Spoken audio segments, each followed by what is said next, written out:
Marcus Wellington stepped out of his black Mercedes, adjusting his expensive Italian suit as he gazed up at the grand palace before him. The 45-year-old American businessman had built his fortune in real estate and technology, amassing millions that had inflated his ego to dangerous proportions.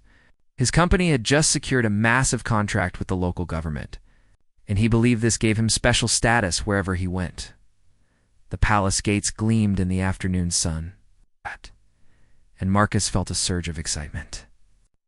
He had always been fascinated by royalty and power, often fantasizing about what it would be like to command respect from those in uniform. Today's business meeting with government officials at the palace seemed like the perfect opportunity to experience that fantasy. As he approached the entrance, Marcus noticed two royal guards standing at attention. Their red uniforms were immaculate, their posture perfect, and their expressions stoic. These were not ordinary security guards. They were members of the prestigious Royal Guard, trained to protect the monarchy and maintain the dignity of the palace grounds. Marcus had read about royal protocols online the night before, convincing himself that as an important businessman with government contracts, he deserved the same respect shown to dignitaries. His chest swelled with pride as he imagined the guards snapping to attention at his command. The guards, Sergeant James Mitchell and Corporal Sarah Thompson, had been stationed at the palace for over 5 years. They had seen countless visitors, from world leaders to celebrities, but they knew exactly who deserved their formal salutes and who did not. Their training was rigorous, and their loyalty to the crown was unwavering. Marcus walked closer, his confidence growing with each step. He straightened his tie and cleared his throat, preparing to make what he believed would be an impressive entrance. Little did he know that his next actions would lead to one of the most embarrassing moments of his life, teaching him a valuable lesson about respect, authority, and humility that he would never forget. Marcus reached the palace entrance with his chest puffed out like a peacock. He stopped directly in front of the two royal guards and stared at them expectantly. When they remained motionless, maintaining their professional stance, Marcus felt a flash of irritation. Didn't they recognize his importance? Ahem. Marcus cleared his throat loudly, then raised his voice with authority. Guards, I am Marcus Wellington, CEO of Wellington Enterprises. Demand you give me a proper royal salute immediately. And to two guards exchanged a quick glance, their expressions remaining perfectly neutral, despite their surprise. Sergeant Mitchell had dealt with entitled visitors before, but this level of arrogance was unusual even for him. Corporal Thompson kept her eyes forward, following protocol, though she couldn't help but notice the growing crowd of tourists nearby who had started to watch the scene unfold. Marcus waited for several seconds, his face growing red when the guards didn't move. "Did you hear me?" he shouted, stepping closer to Sergeant Mitchell. "I said salute. I have a meeting with your government officials. I deserve respect." A small group of palace visitors had gathered, some pulling out their phones to record what was becoming an increasingly awkward situation. Marcus, oblivious to the attention he was attracting, continued his demands. "In my country, when important businessmen arrive, security shows proper respect," Marcus declared, his voice echoing off the palace walls. "I've spent millions on government contracts. I expect to be treated like the VIP I am." Sergeant Mitchell finally spoke, his voice calm and measured. "Sir, I'm afraid there's been a misunderstanding. Royal salutes are reserved for specific individuals, according to strict protocol." Marcus's face turned an even deeper shade of red. He couldn't believe these guards were refusing his reasonable request. In his mind, his wealth and business success should command respect everywhere he went. He had grown so accustomed to people bowing to his demands that this rejection felt like a personal insult. Marcus's anger reached a boiling point. He couldn't accept that these guards were refusing his demands. "Misunderstanding?" he snapped, pointing his finger at Sergeant Mitchell. "The only misunderstanding here is your failure to recognize authority when you see it." The crowd around them grew larger, with tourists and palace staff stopping to watch the spectacle. Some visitors whispered among themselves, clearly embarrassed for the American businessman who was making such a scene. A few palace employees emerged from nearby doors, drawn by the commotion. "Listen here," Marcus continued, his voice getting louder and more aggressive. I didn't fly halfway around the world to be disrespected by palace security. I'm a millionaire. I employ hundreds of people. I deserve the same treatment you'd give any other important visitor." Corporal Thompson maintained her composure, though she could feel the tension rising. She had been trained to handle difficult situations, but Marcus's behavior was becoming increasingly disruptive to other visitors and potentially threatening to palace security protocols. Marcus then made his biggest mistake yet. He stepped even closer to the guards and raised his voice to a shout. "I'm ordering you to salute me right now. Consider it a direct command from someone who actually matters in this world." The word ordering caught the attention of Captain Robert Hayes, the head of palace security, who had been monitoring the situation from his office via security cameras. This American businessman was now attempting to give orders to royal guards, a serious breach of protocol that couldn't be ignored. Marcus continued his tirade, completely unaware that his behavior was being recorded by multiple phones. That palace security was now taking his actions very seriously. "In my business, when I give an order, people follow it immediately. These guards need to learn some respect." The irony was lost on Marcus, while demanding respect. He was showing none to the guards, the palace, or the growing crowd of onlookers who were becoming increasingly uncomfortable with his aggressive display. Captain Hayes strode purposefully toward the entrance, his military bearing unmistakable. At 52 years old, he had served in the military for over 2 decades before joining the palace security team.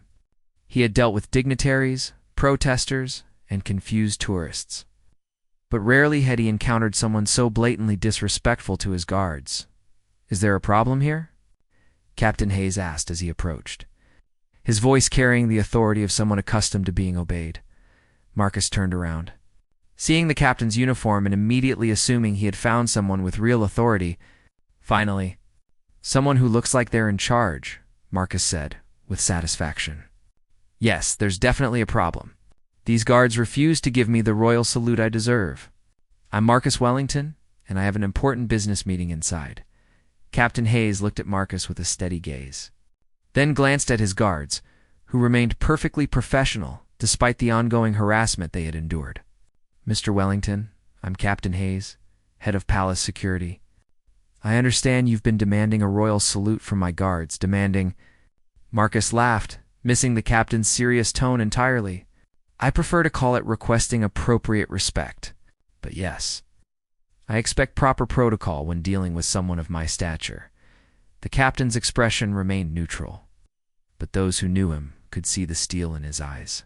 "Sir, I need to explain something to you about royal protocols and the authority of my guards." Marcus waved his hand dismissively. "Look, Captain, I don't need a lecture about protocols. I just need your men to show me the basic courtesy I deserve. A simple salute, is that really too much to ask?" Captain Hayes stepped closer, his voice becoming firmer. "Mr. Wellington, royal salutes are not given on demand. They are reserved for members of the royal family, visiting heads of state, and other specifically designated officials. My guards have no authority to deviate from these protocols, regardless of who makes the request." Marcus's face showed his frustration. He had expected the captain to order his guards to comply with his wishes, not give him more excuses about protocols and procedures. Captain Hayes continued, his voice carrying the weight of absolute authority. "More importantly, Mr. Wellington, you seem to be under the impression that your business success gives you the right to command my guards. Let me be crystal clear about this. You have absolutely no authority here." The words hit Marcus like a slap. No authority? He was worth millions. He employed hundreds. How dare this captain tell him he had no authority? "Now wait just a minute," Marcus began. But Captain Hayes held up his hand. "I'm not finished," the captain said firmly. "My guards answer to the crown, to me, and to no one else. They are not employees you can boss around. They are not servants you can order about. They are highly trained professionals with a sacred duty to protect this palace and maintain its dignity." The crowd around them had grown silent. Sensing the gravity of the captain's words, even Marcus seemed to realize that the situation had shifted dramatically from what he had expected. Captain Hayes stepped even closer, his voice dropping to a tone that was somehow more intimidating than shouting. "Furthermore, sir, your behavior toward my guards has been completely unacceptable. You have harassed them, shouted at them, and attempted to force them to break protocol. This is not how visitors conduct themselves at this palace. Marcus's face went pale. For the first time since arriving, he began to understand that his demands were not just being refused, they were being seen as completely inappropriate and potentially serious breaches of protocol. "But I have a meeting," Marcus stammered, suddenly less confident. "I'm here on legitimate business with government officials." "That may be true," Captain Hayes replied, "but your business meeting doesn't give you the right to abuse my staff or make demands about royal protocols. Your behavior has been recorded by our security systems and witnessed by dozens of people." The captain gestured to the crowd of tourists, many of whom were still recording with their phones. Marcus suddenly realized that his embarrassing outburst was being captured and would likely be shared online within hours. Captain Hayes delivered his final message with quiet but unmistakable authority. "Mr. Wellington, you will apologize to my guards immediately for your inappropriate behavior.